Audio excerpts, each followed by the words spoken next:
Alors je suis contente d'être de retour avec une nouvelle vidéo. Aujourd'hui je vais vous présenter autre chose que des ouvrages, mais ça reste quand même dans le monde du livre que j'apprécie. Je fais cette vidéo suite en fait aux lectures de Laurie. Je vous mettrai sa vidéo. En fait, elle proposait des lectures qui sortaient de sa zone de confort entre guillemets, c'est-à-dire tout ce qui est essai, etc. parce qu'elle n'en lit pas beaucoup, mais toujours dans les branches qui l'intéressaient parce qu'elle travaille plutôt dans tout ce qui est intelligence artificielle, etc. Donc elle partageait aussi les ouvrages qu'elle pourrait lire cette année qui seraient de la non-fiction et qui rentreraient par exemple dans ses goûts, notamment la philosophie, et ensuite elle a parlé de magazines, de revues qui parlaient de neurosciences, etc. Donc ce sont des choses que j'aime beaucoup, que j'ai toujours eu l'habitude de lire, de feuilleter, de consulter, notamment quand j'étais plus jeune, mais c'était plus des choses sur la chanson, etc. Je ne sais pas si vous connaissez les Star Club. Je me souviens qu'on en achetait tous les mois avec des amis quand on était au collège, pardon. Et c'était super intéressant. Et depuis, je me suis forgée, on va dire, une petite bibliothèque, tout en bas de ma bibliothèque d'ailleurs, une collection de revues. Revues principalement littéraires de mon côté ou artistique. Et voilà, j'ai décidé de vous faire une petite vidéo pour vous proposer cela. Après, j'ai des journaux, des quotidiens ou des hebdomadaires de France, on va dire, qui reflètent un peu l'actualité, toujours littéraire. Je les achète pour cela, parce que c'est aussi une façon pour moi de faire de la veille professionnelle. Sans plus tarder, on va commencer. Et voilà, j'espère que ça va vous plaire. Alors, un magazine que j'aime beaucoup, c'est Lire Magazine littéraire. Ici, c'est un hors-série sur Frankenstein et les grands monstres de la littérature. Donc, c'est vraiment quelque chose qui m'avait beaucoup intéressé, que je feuillete de temps en temps. C'est vraiment des choses qu'on consulte. Je vais voir si je trouve le numéro, si vous voulez éventuellement vu que c'est un hors-série, je pense pas qu'il y aura de numéro. Mais c'était vraiment intéressant. Il y a beaucoup d'articles notamment sur donc les monstres, comme on l'a dit. Et puis on avait aussi des parties par exemple de la philosophie, etc. Avec des sciences comme ça, si on peut dire ça. Et puis ici on a quelque chose sur la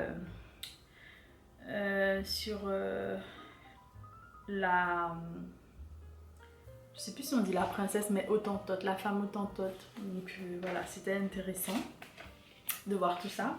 Ensuite, un hors-série que j'ai aussi eu l'occasion de prendre, c'était chez L'Obs. Donc c'est Esclavage, une histoire française, qui se présente comme ceci. Celui-là, je vous avoue, je l'ai pris pour la première de couverture parce que ça m'intéressait de voir comment, en fait, et surtout du fait qu'il y a écrit Esclavage, une histoire française. Parce qu'on sait que, ou si vous ne le savez pas, l'esclavage est encore tabou, je pense, dans l'histoire française. C'est quelque chose qu'on a du mal à aborder. Et en général, tout ce qui a un rapport avec l'esclavage, etc., c'est encore dans le déni pour pas mal d'institutions. Mais ça commence à changer, ce qui est bien. Ça commence à changer. Et on n'a pas la vision d'une seule personne, donc notamment des vainqueurs, lors de ce genre de choses. Donc, de ce genre, quand on fait des activités ou des choses comme ça. On le voit aussi dans la littérature, dans pas mal d'endroits. Donc voilà, c'est principalement pour ça que je l'ai acheté. Et en le feuilletant, je me rappelle de certaines choses. Donc là, il y a toute une partie sur la Guadeloupe, notamment. Donc voilà, c'est super intéressant. Et je me dis que je vais apprendre pas mal de choses dessus. Voilà, donc elle fait partie de ma petite collection. Ensuite, La puissance des femmes, une autre histoire de la philosophie, de Philosophie Magazine éditeur, donc qui est comme ceci. Donc, c'est un magazine où vous avez pas mal de choses sur toutes les femmes philosophes, entre guillemets. Et moi, je trouve ça très important et intéressant aussi se faire un avis sur des choses qu'on connaît moins. Donc pour moi la philosophie c'est quelque chose que j'aime beaucoup et que je connais pas tout mais que j'essaye de me faire un avis mais aussi de creuser de mon côté pour en apprendre davantage. Donc pour moi c'est un moyen aussi de vulgariser certaines choses en lisant des revues. Une autre revue que j'ai pris également parce que ça parlait de féminisme, donc c'est le numéro 1 de mars 2021, c'est un trimestriel ici et c'est la Déferlante qui se présente comme ceci. Donc c'était le premier numéro de la Déferlante et c'était super intéressant parce qu'il y avait pas mal de choses avec Audre Lorde, de la bande dessinée, vraiment c'était vraiment très intéressant. Et puis je voulais voir aussi comment cette revue qui se voulait nouvelle revue sur le féminisme, etc., comment cette revue allait aborder le sujet du féminisme. Donc voilà. Et ici, le dossier c'est Naître aux origines du genre, avec pas mal de personnes, Amandine Gay, qu'on connaît très bien, Alice Zéniter, etc. Voilà. Donc la Déferlante est la revue des révolutions féministes. Je continue mon aventure avec le 1, Être noir en France. Alors celui-là, j'aime beaucoup le 1 de manière générale. Mais celui-là, je l'ai acheté parce qu'il y avait un écrit de Raoul Peck que j'aime beaucoup. Je pense qu'aujourd'hui, vous êtes alerte de qui est Raoul Peck. C'est un scénariste, réalisateur qui a notamment fait I'm Not Your Negro en s'appuyant sur l'écrit non achevé de James Baldwin. C'est lui aussi qui fait présentement Exterminer toutes ces brutes. Et franchement, là, il y avait d'autres personnes également qui donnaient leur avis, etc. Mais c'était principalement pour lui. J'avoue que j'avais acheté cela parce qu'il écrivait en fait un écrit qui s'appelait J'étouffe. Donc voilà.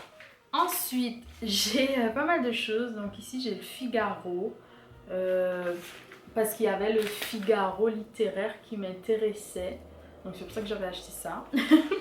Ensuite, ici, je sais plus ce que c'est, mais j'ai toujours... Donc c'est Le Monde. Donc toujours avec les critiques littéraires. Ça, je l'ai pris parce que j'avais lu le Tram de Noël. Et je pense que ouais, c'était principalement pour ça. Donc j'ai pris les pages qui m'intéressaient en fait, je pense. Ensuite, j'ai pris le Zadig.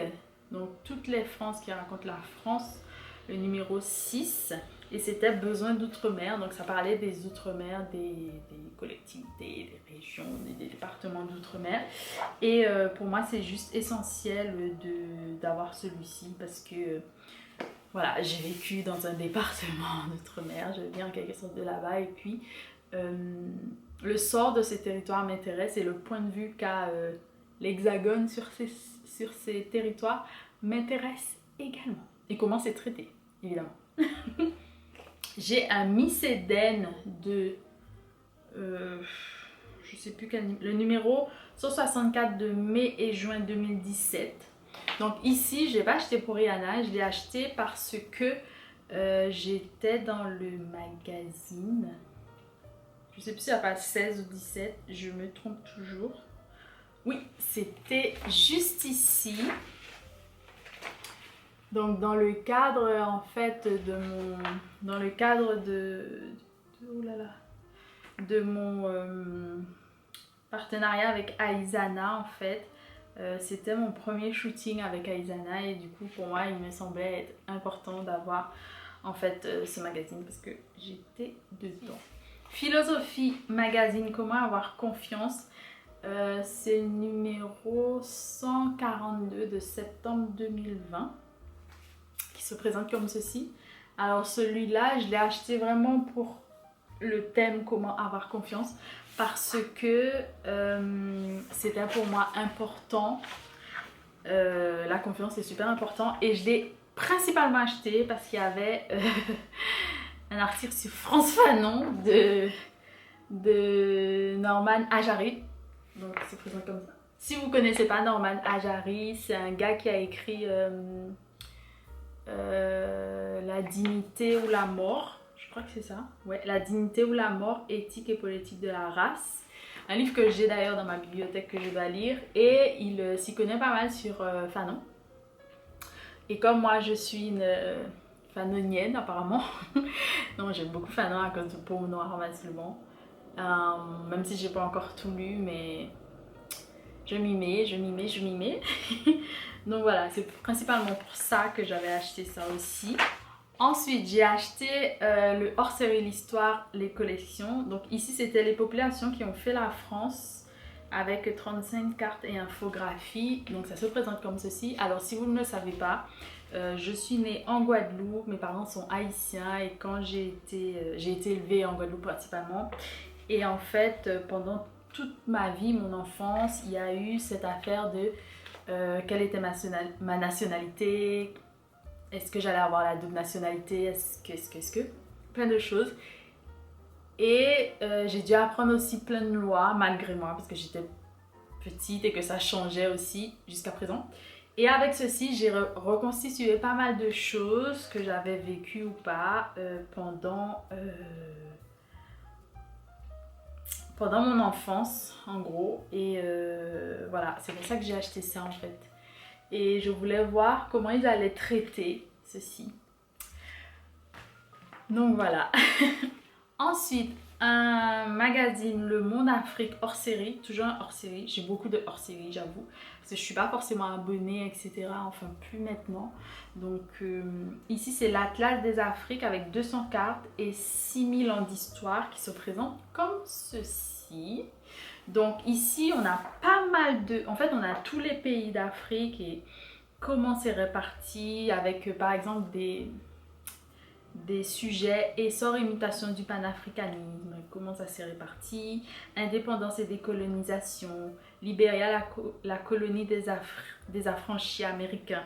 Enfin voilà, ça retrace vraiment pas mal de choses. Donc c'est une façon, on va dire, de vulgariser, entre guillemets, une petite histoire de l'Afrique, parce que pour moi c'est pas toute l'histoire, c'est vraiment en plus une partie, on va dire, un petit peu plus, même si on dit 6000 ans d'histoire, mais voilà, c'est vraiment vulgarisé, on va dire, ces 6000 ans d'histoire dans une petite revue comme ceci.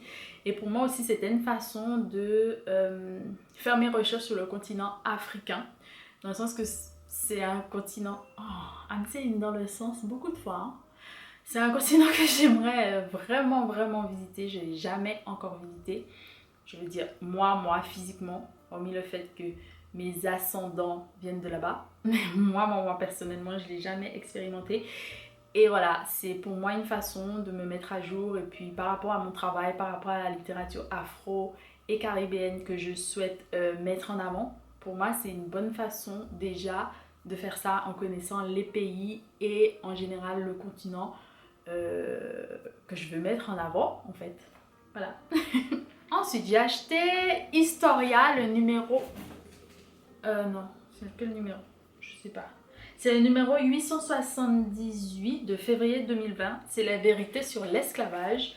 Donc la rente sucrière de l'Europe des Lumières, le trafic en terre d'islam, l'ambiguïté de l'église et les négriers africains.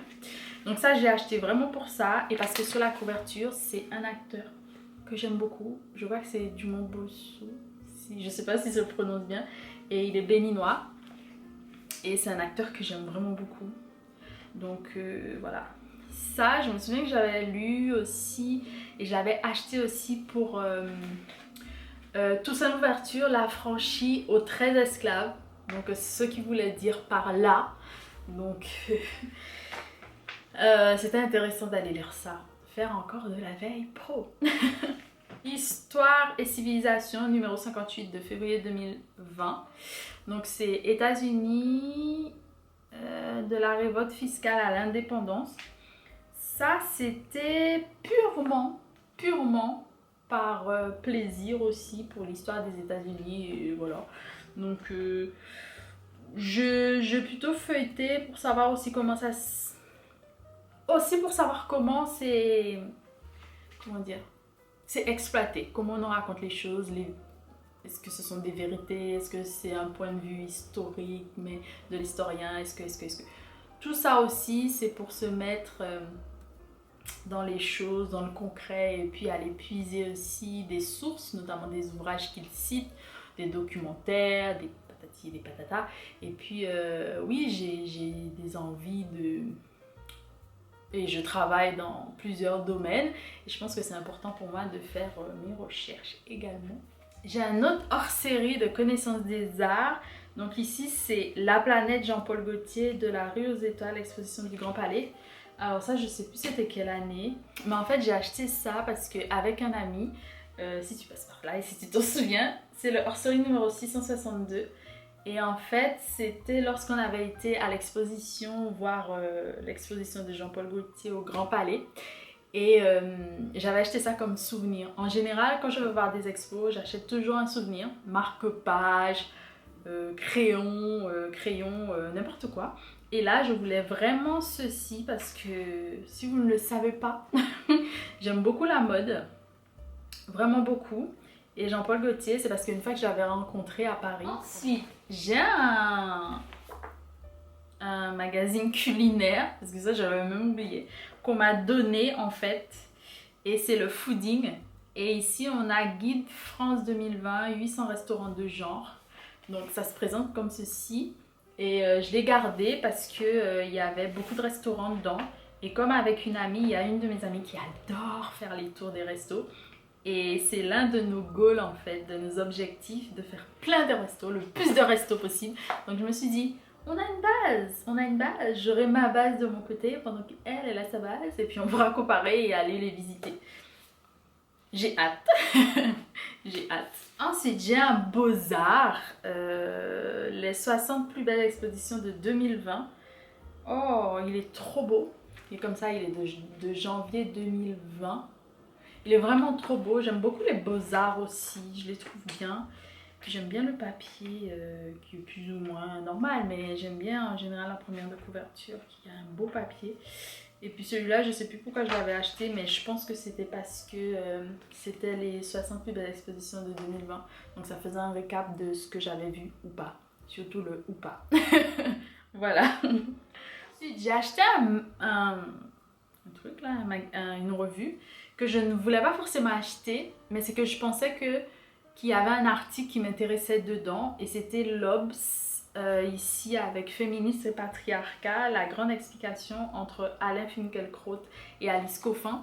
Mais c'est vraiment pas un magazine que je voulais acheter, une revue que je voulais acheter. Je l'ai acheté parce que vraiment, comme je vous disais, je pensais qu'il y avait un article dedans, mais finalement je pouvais le retrouver sur le site. Mais ça me déplaît pas parce que finalement, je vois qu'il y a pas mal de choses. Joe Star, Confession d'un enfant du rap. Et après, j'ai été voir le film. Donc, finalement, c'est pas plus mal. Et puis ici, il y a une partie sur le féminisme et le patriarcat. Ça peut m'aider éventuellement. Donc, voilà. Ensuite, j'ai aussi un Philosophie Magazine hors série sur l'amitié, ce que nous avons de meilleur. Et voilà, ça me déplaît pas plus que ça. J'avoue que je l'ai feuilleté, mais que je n'ai rien vraiment lu. Après, quand il y a des frises, j'aime beaucoup regarder les frises parce que ça fait voyager dans le temps. Donc ça, j'ai un peu vu. Mais sinon, j'avoue, j'ai pas trop lu celui-ci. Je vais le garder pour la suite parce que j'ai vu un truc sur Beckett, un article sur Beckett. Il faut absolument que j'aille voir ça. J'ai encore un Lire magazine littéraire. Ici, c'était pour la rentrée littéraire, donc en juillet-août 2021, l'année dernière. Et c'était les 60 livres pour vos traités qui se présentent comme ça. Donc en général, je les feuillete, je les achète pas tout le temps. Mais là, je voulais vraiment l'acheter parce qu'il y avait un petit fascicule aussi avec des extraits pour les ouvrages de la rentrée littéraire. Et j'ai également acheté le Lire magazine rentrée...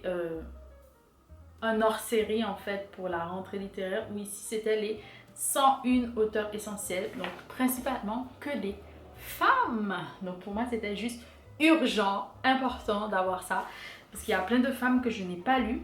Et puis cette année, je me disais que c'était l'occasion de lire davantage de femmes. Je ne sais pas si je vais y arriver. Il y a des femmes aussi, il faut absolument les lire, même si je ne partage pas leur point de vue, leurs pensées, etc. Mais c'est bien de savoir pour pouvoir mieux ne pas être d'accord, ou mieux être d'accord, entre guillemets. Donc pour moi, celui-là, c'était vraiment essentiel. Et je suis hyper contente, je l'ai déjà feuilleté. Et je pense que je vais me faire un petit cahier avec ce genre de choses. Je vais cocher chaque personne que j'ai eu l'occasion de lire ou pas. Voilà. Et enfin, le dernier que j'ai à la maison, c'est Le Monde. Et je l'ai acheté parce qu'il y avait écrit l'été des livres. Et voilà, il se présente comme ceci. Et puis j'en ai d'autres que j'ai pris dans des pays. Quand j'étais à Londres aussi, j'ai pris un magazine, un quotidien, mais je sais plus où il est. Je pense qu'il doit être ailleurs. Ou je sais plus si je l'ai regardé. Et j'en ai un autre aussi où c'est le jour où Nelson Mandela était décédé. Et c'était le jour où j'allais passer mon TOEFL. Je me rappelle de ça et j'étais choquée, mais en même temps, je me suis dit, mais mince, pourquoi? Et en même temps, bah, c'est la vie en fait, c'est comme ça. Mais j'étais choquée parce que j'aurais aimé le rencontrer. Donc, mais c'est pas grave, on va dire que voilà, c'est comme ça. En tout cas, je termine cette vidéo ici. J'espère que vous avez pu aller jusqu'au bout. En tout cas, merci si vous avez été jusqu'au bout. Et j'ai récemment acheté le 1 qui parle de... Je sais plus de quoi ça parle, mais je vous mettrai le truc. La première, c'est le 1 qui est sorti récemment, qui parle de la colonisation en France, quelque chose comme ça. Et où il y a Mohamed Bougar Sarr qui parle et pas mal de personnes qui parle de comment la colonisation est faite, etc. Vachement intéressant également. Et puis voilà, je vous dis à très bientôt pour de nouvelles aventures ensemble. N'hésitez pas à me suivre sur les autres réseaux sociaux, à vous abonner à cette chaîne si ce n'est pas encore fait. Partagez, likez. Également, mettez un petit commentaire. Et puis si ce genre de choses vous plaît, je les partage plutôt ces lectures-là sur Instagram. Mais n'hésitez pas à me le dire. Et vous, que lisez-vous comme revues, magazines, etc.